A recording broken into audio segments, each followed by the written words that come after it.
Right, let's have a look at part B. It says solve the equation 6x cubed minus 7x squared minus 14x plus 8 equals 0. So solve this cubic then. We're going to need to look for factors, aren't we? So I've written the question out here and let it equal f of x. So let's have a look for some factors then. We need to get the f of the value of equal to 0, don't we? So put 0 in here, 0, 0, 0 plus 8, so that doesn't equal 0. Let's try another one. Let's try f of 1. Put 1 in your mind's eye. 6.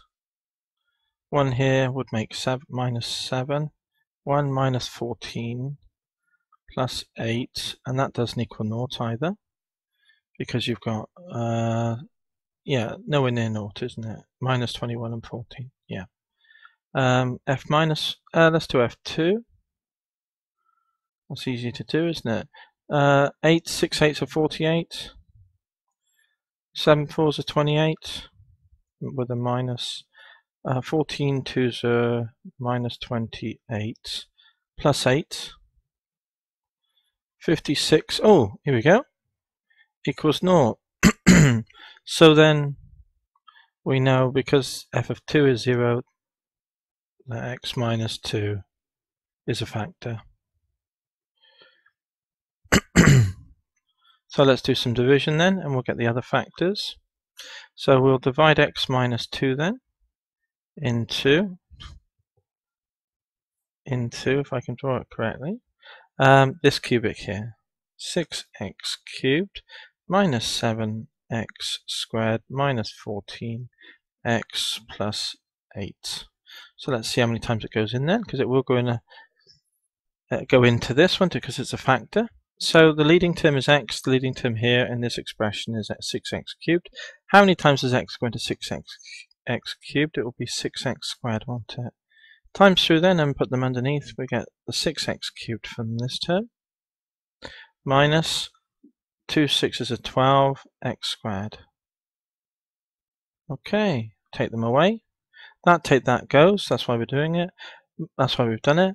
Minus 7x squareds, take away minus 12x squareds is plus 12. 12 take 7 is 5 lots of x squareds. Minus 14 take no x's here, is still minus 14 x's. And 8 take nothing is still going to be 8, isn't it? So that's that. Good. So we've gone through one loop. This remainder is still too big, of course, isn't it? Because it's x squared. So it's improper, so to speak. So how many times does this go into this then? Well, look at the leading term again. X into 5x squareds, it will go 5 lots of x, won't it? Times through then, and take away. So it'll be 5x squareds here, and then it'll be 5x times minus 2 is minus 10x. Take them away from one another. This cancels, which is great. Minus 14, which is what we wanted. Minus 14 take away minus 10 is plus 10. Minus 14 plus 10 is minus 4 lots of x, which is looking good. And then we've got our plus 8 take nothing here. So how many times does this then go into this? What's left here? Well, we can see it's going to be clearly minus 4 lots of. Minus 4 lots of x can go here. And we've got minus 4 times minus 2 is plus 8. Now we can take them away, and as we would have expected, we get 0. No remainder, because this does go into that. We know it's a factor. So we can now write then f of x, 6x squared plus 5x minus 4. So f of x then equals the x minus 2 factor, and it was what? 6x squared minus 5x plus 4. I think that was right. Let's just have a quick look. 6x squared plus 5x minus 4. Okay. I'll get it right in a minute.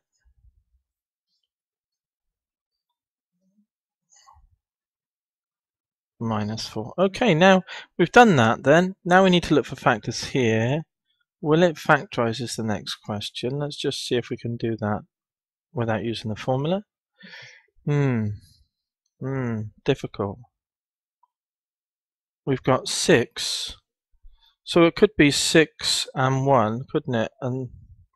Or it could be 3 and 2. And combined with that, we've got to put in the minus 4, which could be -4 or 1 or 1 and -4. But it could be 2 minus 2 or -2, 2. So it's going to be tricky to work out which one's which, isn't it, without taking a pot shot. So we'll try and take a pot shot, hopefully.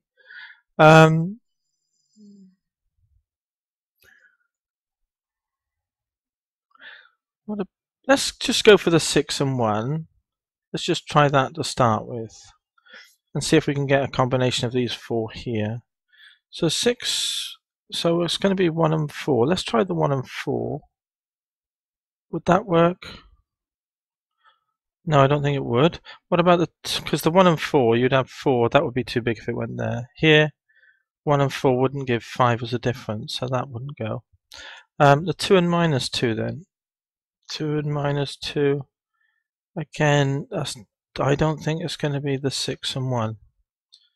So I'm going to get rid of that, and I'm going to try and look at the 3 and 2 now. So let's do 3x and 2x. 4 and 1. Yeah, there we go. See it? If you put the 4 here and 1 there, then you can see the combination will give rise to a 5 potentially.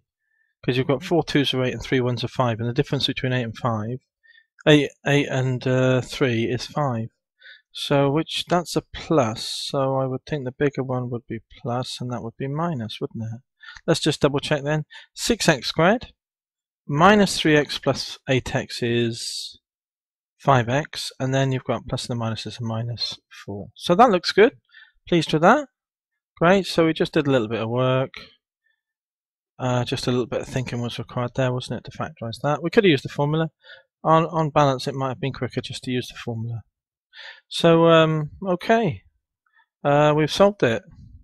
Oh, well, we haven't solved it yet. So this equals 0 when either x minus 2 equals 0, or the 3x plus 4 is 0, or this equals 0 when 2x minus 1 equals 0. So we'll give rise to 3 solutions. The first one, just move the 2 over and you get x is 2. The next one, move the 4 over, becomes -4, and then move the 3 from times to divide.